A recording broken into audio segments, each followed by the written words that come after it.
Tercero, cristiano bíblico. Cristiano bíblico es aquel que ha aceptado de todo corazón los términos para obtener la provisión de Dios para el pecado. ¿Cuáles son los términos divinos para obtener la provisión divina? Lo repetimos. Tenemos que arrepentirnos y tenemos que creer. Aunque es necesario tratar los dos como conceptos separados, no pensemos que el arrepentimiento puede divorciarse alguna vez de la fe o que la fe puede divorciarse alguna vez del arrepentimiento.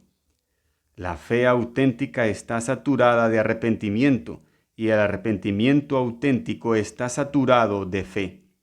Los dos están entrelazados de tal manera que donde quiera que haya una verdadera apropiación de la provisión divina, hallaremos un penitente que cree y un creyente penitente.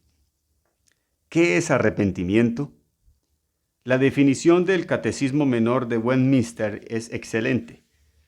El arrepentimiento para vida es una gracia salvadora por la cual el pecador, teniendo un verdadero sentido de su pecado y comprendiendo la misericordia de Dios en Cristo, con dolor y aborrecimiento por su pecado, se aparta del mismo para acudir a Dios con todo el propósito y empeño de vivir en una nueva obediencia. Arrepentimiento es el hijo pródigo volviendo en sí en un país lejano. En lugar de quedarse en su casa bajo la autoridad de su padre, le pidió la herencia que le correspondía y partió a un país lejano donde la gastó pecaminosamente. Reducido a la miseria por sus pecados, un día volvió en sí y dijo: «¿Cuántos jornaleros en casa de mi padre tienen abundancia de pan, y yo aquí perezco de hambre? Me levantaré e iré a mi padre y le diré: Padre, he pecado contra el cielo y contra ti. Ya no soy digno de ser llamado tu hijo. Hazme como a uno de tus jornaleros». Lucas 15, 17 al 19. Cuando el hijo pródigo reconoció su pecado, no se sentó para pensar en lo que había hecho, ni escribió un poema sobre su situación, ni envió telegramas a su padre. La Biblia dice que, levantándose, vino a su padre, y cuando aún estaba lejos, lo vio su padre y fue movido a misericordia, y corrió y se echó sobre su cuello y le besó. Versículo 20. Sintió aborrecimiento por todo lo que había hecho y le dio la espalda. ¿Y qué fue lo que lo trajo nuevamente a casa? Fue la confianza de que tenía un padre generoso con un gran corazón y un manejo justo de su hogar feliz y lleno de cariño. No escribió diciendo: «Papá, las cosas se me están poniendo difíciles. Por las noches me remuerde la conciencia. ¿Puedes por favor enviarme dinero para darme una manita o venir a visitarme para hacerme sentir bien?» Por supuesto que no. No necesitaba sencillamente sentirse bien. Él mismo necesitaba cambiar para bien. Por eso partió de aquel país lejano. Es una hermosa pincelada en el cuadro que presentó nuestro Señor cuando dijo: «Y cuando aún estaba lejos, lo vio su padre, y fue movido a misericordia, y corrió y se echó sobre su cuello y le besó». El hijo pródigo no se había acercado a su padre con altanería, tratando de justificar su regreso a su casa. En la actualidad ha cundido la noción de que las personas pueden levantar la mano o pasar al frente, recitar una breve oración y que le hacen un favor a Dios al tomar una decisión.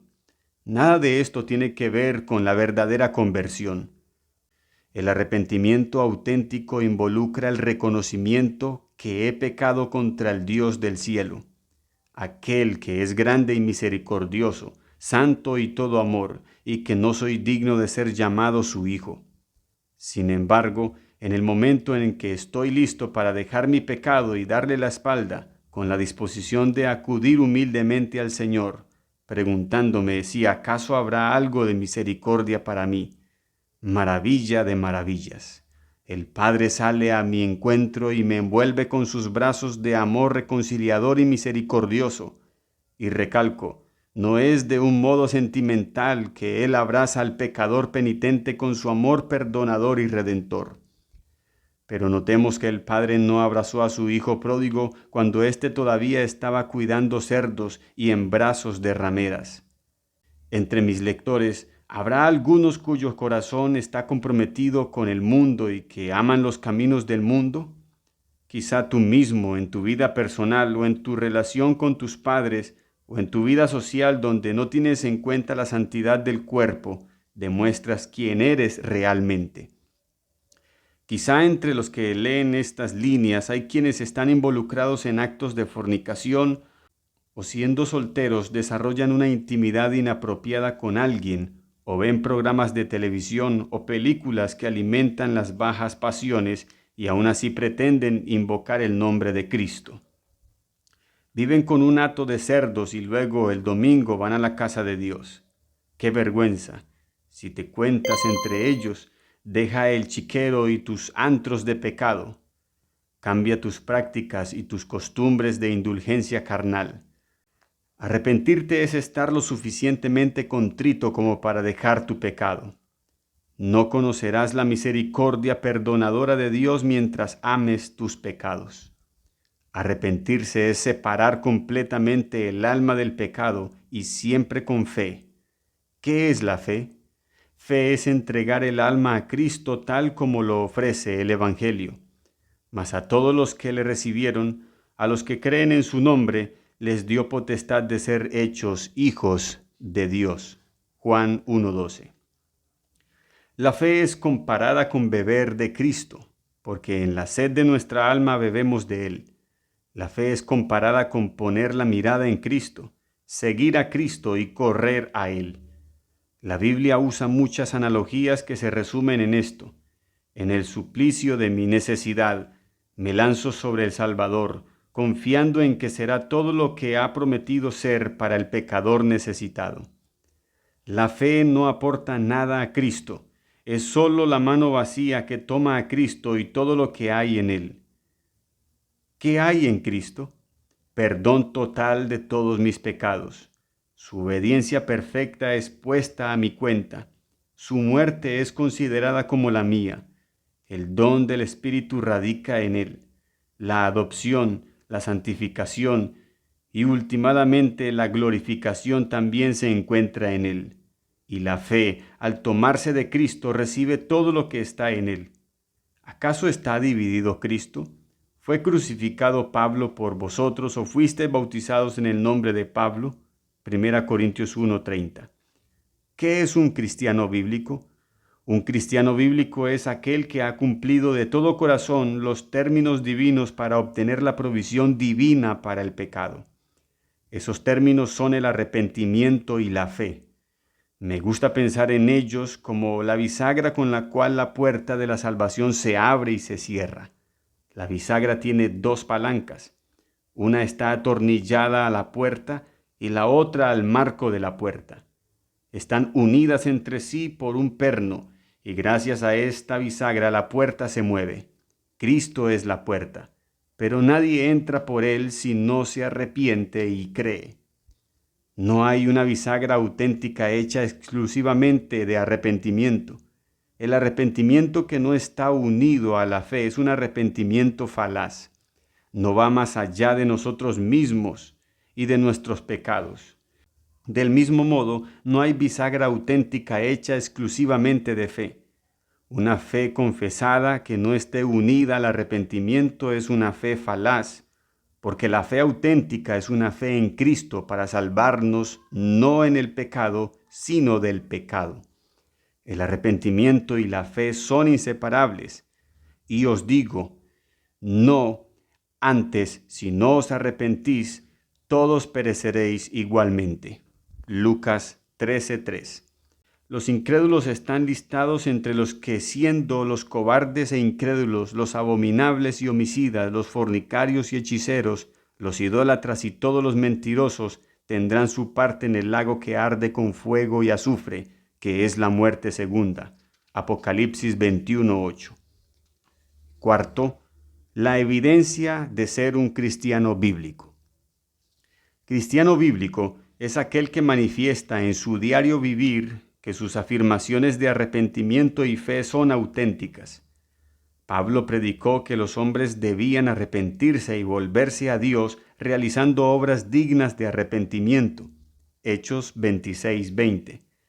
Los designios de Dios indican que debe haber tales obras, porque por gracia sois salvos por medio de la fe, y esto no de vosotros, pues es don de Dios, no por obras para que nadie se gloríe, porque somos hechura suya, creados en Cristo Jesús para buenas obras, las cuales Dios preparó de antemano para que anduviésemos en ellas. Efesios 2, 8 al 10. Pablo afirma en Gálatas 5 que la fe obra a través del amor. Donde hay una fe auténtica en Cristo, habrá un amor auténtico a Cristo, y donde hay amor a Cristo, habrá obediencia a Cristo. El que tiene mis mandamientos y los guarda, ese es el que me ama, y el que me ama será amado por mi Padre, y yo le amaré, y me manifestaré a él. Le dijo Judas, no el Iscariote: Señor, ¿cómo es que te manifestarás a nosotros y no al mundo? Respondió Jesús y le dijo: El que me ama, mi palabra guardará, y mi Padre le amará, y vendremos a él y haremos morada con él. El que no me ama, no guarda mis palabras, y la palabra que habréis oído no es mía, sino del Padre que me envió. Juan 14, 21 al 24. Somos salvos por confiar en Cristo, no por amarle y obedecerle, pero un confiar que no produce amor y obediencia no es una fe auténtica que salva. La fe auténtica obra por el amor, y lo que el amor produce no es la habilidad de sentarse en una noche estrellada y escribir un poema sobre la emoción de ser cristiano. La fe auténtica obra impulsándote a volver a casa y a obedecer a tus padres, guiándote a amar a tu cónyuge y tus hijos como la Biblia te indica que lo hagas, a regresar a tu colegio o trabajo para adoptar una postura firme en pro de la verdad y la justicia y contra toda la presión de tus pares. La fe auténtica te da la disposición de ser contado entre los tontos y locos, la disposición de ser considerado anticuado, porque crees que hay normas éticas y morales que son eternas e inmutables. Te mueve a creer en la castidad y la santidad de la vida humana y a adoptar una postura firme contra las relaciones sexuales fuera del matrimonio y el homicidio de bebés en el vientre de sus madres.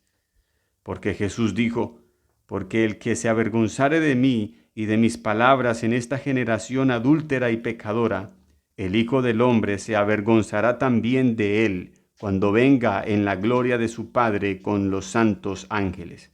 Marcos 8:38. ¿Qué es ser un cristiano bíblico? No es alguien que meramente dice: sí, yo sé que soy pecador con una mala trayectoria y un corazón malo. Sé que la solución de Dios para los pecadores se encuentra en Cristo y en su cruz, que es suficiente y que es ofrecida libremente a todos. Yo sé que la obtienen todos los que se arrepienten y creen. Eso no basta. ¿Tú te has arrepentido y creído? Y si profesas haberte arrepentido y creído, puedes hacer que ese profesar valga no por vivir una vida perfecta, sino por vivir una vida de intencionada obediencia a Jesucristo. No todo el que me dice Señor, Señor, entrará en el reino de los cielos, sino el que hace la voluntad de mi Padre que está en los cielos. Mateo 7:21. En Hebreos 5:9 leemos: y habiendo sido perfeccionado, vino a ser autor de eterna salvación para todos los que le obedecen. Y Juan 2:4 afirma: Jesús le dijo: ¿qué tienes conmigo, mujer? Aún no ha venido mi hora. ¿Puedes conseguir que tu afirmación de ser cristiano se compruebe con la Biblia? ¿Manifiesta tu vida los frutos de arrepentimiento y fe? ¿Es la tuya una vida unida a Cristo, de obediencia a Cristo y de confesar a Cristo? ¿Se caracteriza tu comportamiento por tu fidelidad a los caminos de Cristo? No perfectamente, eso es imposible. Por eso, cada día debes orar: perdóname mis pecados, como perdono a los que pecan contra mí. pero al mismo también puedes orar, porque para mí el vivir es Cristo, o como lo dice el himno, Jesús, mi cruz he tomado, todo he dejado y te sigo solo a ti. El cristiano auténtico sigue a Jesús. ¿Cuántos de nosotros somos cristianos bíblicos y auténticos? Dejo que tú respondas en lo más recóndito de tu mente y de tu corazón, si lo eres o no. Pero recuerda, responde con la respuesta con la que estás dispuesto a vivir por toda la eternidad. No te conformes con ninguna otra respuesta que no sea la que te dé tranquilidad en la muerte y seguridad en el día del juicio.